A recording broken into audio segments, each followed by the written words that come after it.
പോലെ ആയിരക്കണക്കിന് നാട്ടുകാരുടെ സാന്നിധ്യത്തിൽ ഇപ്പോൾ ഈ ആംബുലൻസ് ഈ ശാസ്താംകോട്ടയിലെ താലൂക്ക് ആശുപത്രിയിൽ നിന്ന് യാത്ര തിരിക്കും. പ്രായോഗികമായി എന്താണ് ആ യാത്രയ്ക്ക് ബുദ്ധിമുട്ട് എന്ന് അറിയാൻ സലീം മാലിക് കൂടി നമുക്കൊപ്പം ചേരുന്നു. സലീം, ഈ ആംബുലൻസിൻ്റെ യാത്ര തുടങ്ങാൻ EV ജയശങ്കർ ഇതിൻ്റെ വിശദാംശങ്ങൾ നൽകും. ജയശങ്കർ, എന്താണ് ഈ ആംബുലൻസ് യാത്ര തിരിക്കാൻ പ്രയാസം?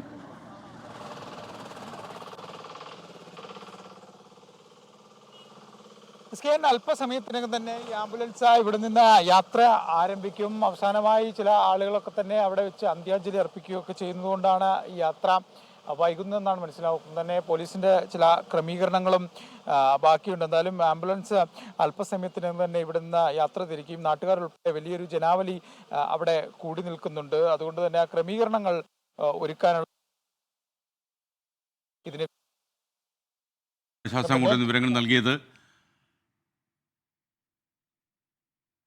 ഇപ്പോൾ തേവലക്കര സ്കൂള് നിങ്ങൾക്കറിയുന്ന പോലെ നൂറുകണക്കിന് കുട്ടികളും അധ്യാപകരും രക്ഷകർത്താക്കളും അവിടെ ഈ മിഥുനെ കാത്തു നിൽക്കുകയാണ്. മിഥുനെ അവസാനമായി ഒരു നോക്ക് കാണുവാനും ആദരാഞ്ജലികൾ അർപ്പിക്കുവാനും അവന് കണ്ണീർ പൂക്കൾ കൊണ്ട് അഞ്ജലികൾ അർപ്പിക്കാനും ആയിരക്കണക്കിന് ജനങ്ങൾ അവിടെ സന്നിഹിതരാണ് എന്ന് നമ്മൾക്ക് മനസ്സിലാകുന്നു. അരുൺ രാജ് ഈ തേവലക്കര ബോയ്സ് ഹൈസ്കൂളിൽ നമുക്കൊപ്പം ചേരുകയാണ്. അരുൺ രാജ്, ഒരുപാട് ആളുകൾ യാത്രയാക്കാൻ ശാസ്താംകോട്ടയിലുണ്ട്. അതുപോലെ ഈ പൊതുദർശനത്തിനെത്തിയിട്ടുള്ള ആളുകളും നിരവധിയാണോ ഇപ്പോൾ ഈ ബോയ്സ് ഹൈസ്കൂളിൽ? എന്തൊക്കെയാണ് അവിടെ നിന്നുള്ള വിവരങ്ങൾ?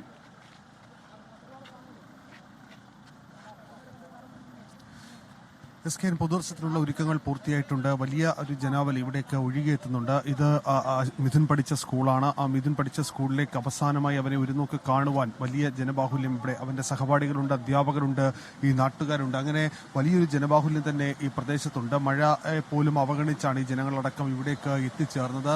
കാരണം അവന് പ്രിയപ്പെട്ട ഇടമാണ്, അവൻ അവസാന സമയം വരെ ചിലവഴിച്ച ഇടമാണ്. അതുകൊണ്ട് വലിയ ഒരു ജനബാഹുല്യം ഇവിടേക്ക് എത്തിച്ചേരുന്നുണ്ട്. മിഥുനുമായി നിരന്തരമായി സംസാരിക്കുന്ന ആൾക്കാരുണ്ടായിരുന്നു, മിഥുനുമായി നിരന്തരമായി ഇടപഴകുന്ന സഹപാഠികളുണ്ട്. അങ്ങനെ എല്ലാവരും ഇവിടെ ഒഴുകിയെത്തുന്ന കാഴ്ചയാണ്. നാടിന്റെ വേദനയായി മിഥുൻ മാറുമ്പോൾ അതിനപ്പുറം ഈ നാട്ടിൽ അവർക്ക് ഈ സമീപകാലത്തോ അല്ലെങ്കിൽ കേട്ടുകേൾവിയില്ലാത്തൊരു വിഷയമാണ് ഇത്തരത്തിൽ ഒരു സംഭവം. അതുകൊണ്ട് അവരെ സംബന്ധിച്ചിപ്പോഴും ഈ നിൽക്കുന്ന കണ്ണുകളിലെല്ലാം ആ വേദന കൃത്യമായി നമുക്ക് പ്രകടമാണ്. അധ്യാപകർ, കരയുന്ന അധ്യാപകരെ അടക്കം നമുക്ക് ഈ ദൃശ്യങ്ങളിലടക്കം കാണുവാനും കഴിയുന്നുണ്ട്. കാരണം ഈ 13 വയസ്സുകാരൻ ഈ സ്കൂളിൽ അത്രത്തോളം സജീവമായി ഇടപെട്ടിരുന്നതാണ്. വലിയ മോഹങ്ങളുമായി പട്ടാളത്തിൽ ചേരണമെന്ന മോഹവുമായി ഇവിടേക്ക് എത്തുന്നു. ഈ സ്കൂളിന്റെ ഫുട്ബോൾ ടീമിൽ സെലക്ഷൻ കിട്ടുന്നു. അങ്ങനെ ഓരോ ഘട്ടത്തിലും അവനവന്റെ സ്വപ്നങ്ങൾ ഇങ്ങനെ യാഥാർത്ഥ്യമാക്കി വരുമ്പോഴാണ് ഒരു സമയത്ത് അവന്റെ വേർപാട് ഈ സ്കൂളിൽ ഉണ്ടാകുന്നത്. അതിന്റെ വേദനയിലാണ് ഓരോരുത്തരും. നമുക്ക് ആ ദൃശ്യങ്ങൾ കാണാം. അവരുടെ ഓരോരുത്തരുടെയും ആ വിങ്ങിപ്പൊട്ടുന്ന മനസ്സുകൾ, ആ കണ്ണീർ നനഞ്ഞിരിക്കുന്ന ആ മിഴികൾ,